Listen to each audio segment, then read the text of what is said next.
Okay. तो यहाँ पे देखो, ठीक है, यहाँ पे जो सर ने क्या बोला इस क्वेश्चन में, ये जो सॉल्यूशन यहाँ पे देखोगे ना, ये वाले वीडियो में, तो ये चीज़ समझ में आएगा, ठीक है। लेकिन अगर कहीं पे अगर डाउट आ सकता है तो कहाँ आ सकता है, वो ये है कि जैसे सर ने इस जगह पे ऐसा थोड़ा सा यहाँ पे लिया है कि ये फॉर्मूला है। पहली चीज़ तो मुझे पता चल गया कि ये फॉर्मूला है जो सर यूज़ कर रहे हैं, ठीक है। जब भी क्या होता है देखो, जब भी इलेक्ट्रॉन एक लेवल से दूसरे लेवल तक, ठीक है, ये मान के चलो इन्होंने n दे रखा है और दूसरा क्या होगा n+1, मतलब दूसरे वाले पे n+1, ठीक है। तो इस लेवल से इस लेवल में इलेक्ट्रॉन जंप करके इधर चला गया, पहले इलेक्ट्रॉन यहाँ पे था और ये इलेक्ट्रॉन उठ करके अब इधर आ गया इलेक्ट्रॉन, ठीक है।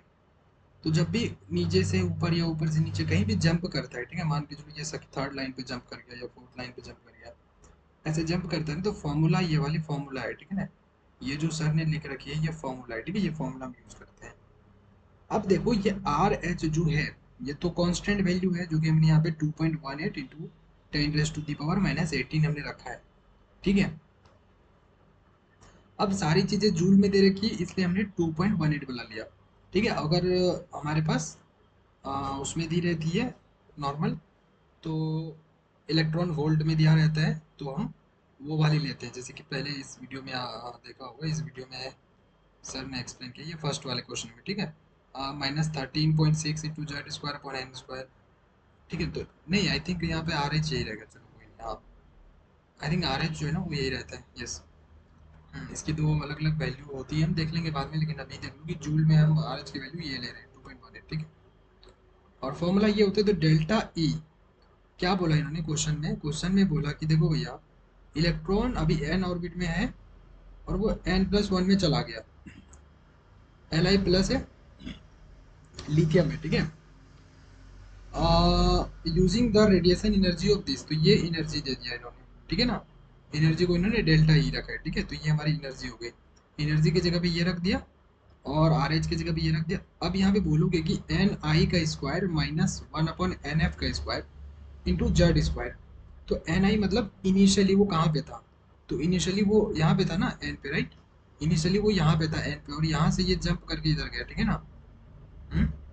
अब बोलोगे ये चीज मुझे कहाँ पे, इन्होंने जंप तो कहीं पे लिखा नहीं है क्वेश्चन में, तो हमें कैसे पता चला कि इलेक्ट्रॉन यहाँ से यहाँ चला गया।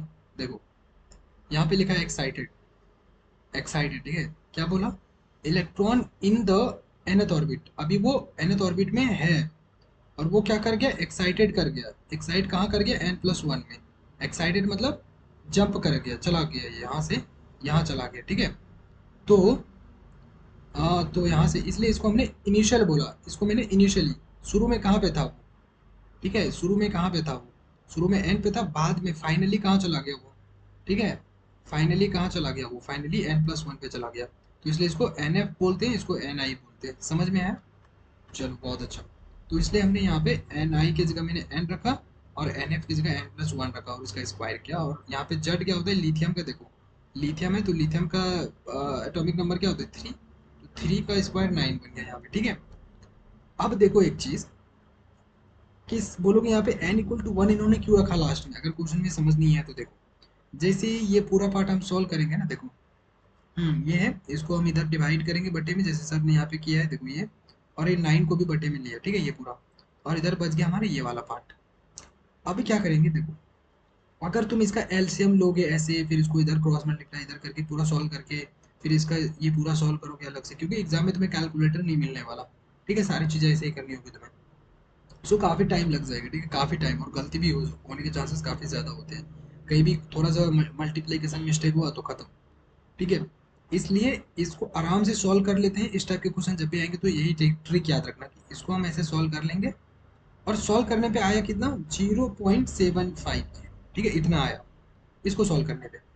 तो अब हम ये देखेंगे कि एन की कौन सी वैल्यू मुझे रखने पे लगभग मेरा आंसर ये आ जाए 0.74 या 0.754, जीरो को हम 3/4 भी लिखते हैं, तो कैसे आ जाएगा। तो मैंने एन इक्वल टू पहले चेक करेंगे कि जीरो पे तो नहीं आने वाला, ठीक है, 1 रखेंगे, एन इक्वल टू 1, तो एन इक्वल टू 1 रखा तो मेरे पास 3/4 आ गया, 3/4 को डिवाइड करो तो 0.750 आ जाता है। तो हमने समझ लिया कि एन इक्वल टू 1 जो हमारा करेक्ट आंसर, समझ में आया, बस यही थी और कुछ नहीं थी, ठीक है। अभी हम और सारे क्वेश्चंस करेंगे तो और भी हमें जो पैटर्न पता चल जाएगा, ठीक है। चलो